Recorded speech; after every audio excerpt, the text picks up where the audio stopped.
Good morning sa inyong lahat mga best friend. So ngayong araw mga best friend, mayroon tayong bagong gagawin. Ayan, TMX Supremo version 1. So bali hinila ito kagabi pa ito, no? Gabi na kasi, kaya hindi ko na nagawa dahil hinila ito ng mga 8:30. So sabi ng driver, ang issue is namamatay-matay, then hindi tumutuloy yung andar niya. Okay, so ayan, so subukan natin, no? Okay, yeah. Subukan natin pandarin.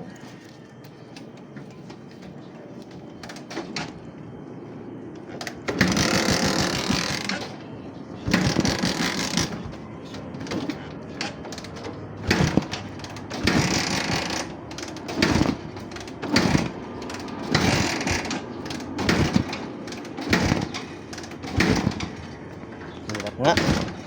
So bali aandar lang siya saglit, tapos namamatay na siya. Ayan lang tumuloy, no? Aray, naku, bumalik pa. Namimitik. Okay, so huwag na natin pilitin.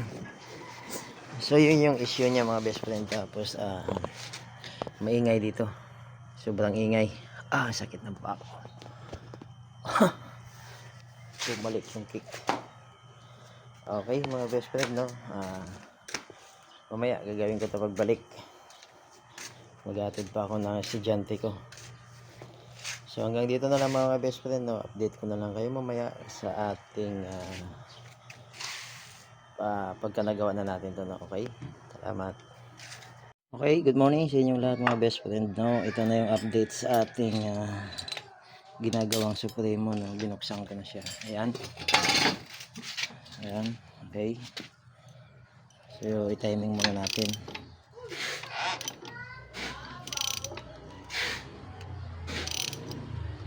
Pagta-timing pala mga best friend, pababain mo to, tapos pababain mo to. Ito yung huling baba, no?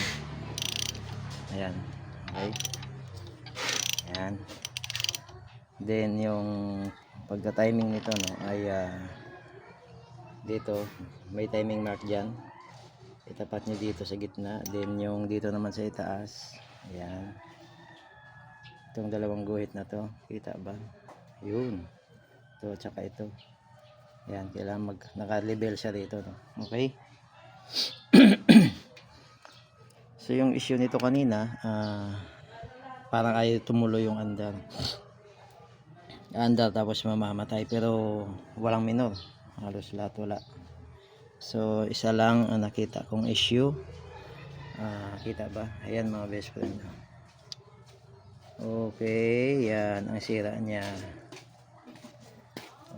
Okay. Ay, hindi, itong sira niya, oh. Ayan, oh. Ito lang. Ano yung tawag dyan? Rocker arm bearing.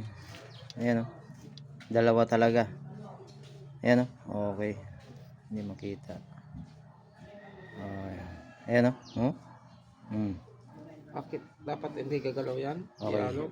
tanggalin natin, wait. Okay, alright, so yan na mga best friend, natanggal ko na. Ayan, yun, no? Natanggal na natin yung rocker arm. So ito yung sira. Ayan, okay.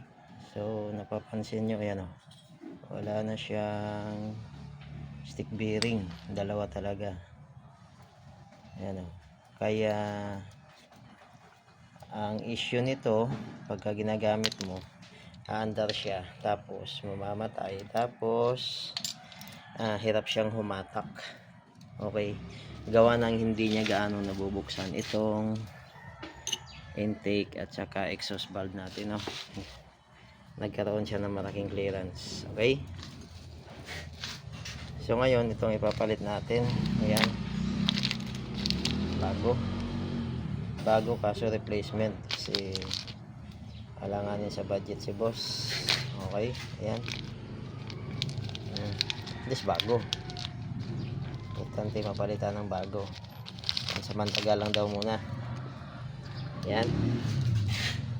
So, ganoon lang mga best friend. Pag nagtanggal kayo, kailangan itatiming nyo muna siya para wala na kayong gaanong gagawin.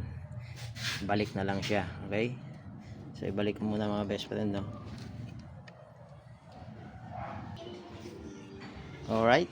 Naikabit na natin yung ating bagong rocker arm mga best friend. Ayan, oh. Okay. Sabi. Ayan. Ayan. Okay. Check natin uli.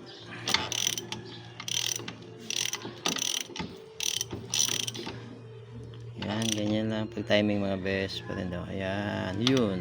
Okay. Naka-level to.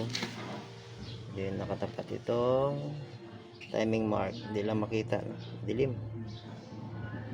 Ayaw mag-focus. Okay. Sabali.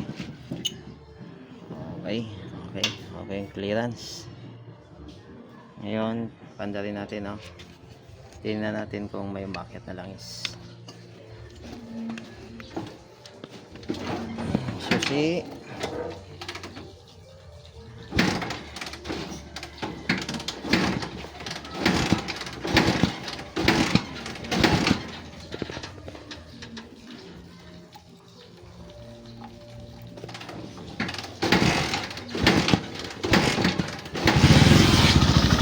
Mga best friend yan. Okay, good. May maakyat na langis. Tayin muna natin. Okay, so ilagay ko muna yung kanyang takip. Update ko kayo uli. Okay. So okay, yan na mga best friend. Naikabit na natin lahat. Pati dito yung timing hole cap. Naikabit na natin. Ngayon, panda rin na natin ulit.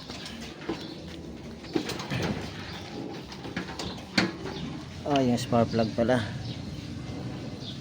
Okay. Yung kanya spark plug, ano lang, oh. Dugtong-dugtungan. Balik muna natin. Dali lang. Okay, yan, naibalik ko na. Yan. See?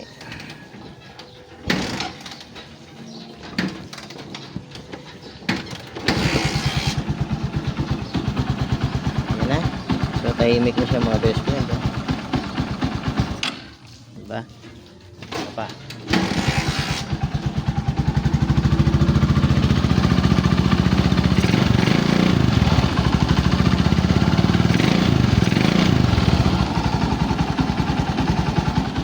Okay, goods na siya. Yan. Yan ang mga best friend. Working na siya ulit.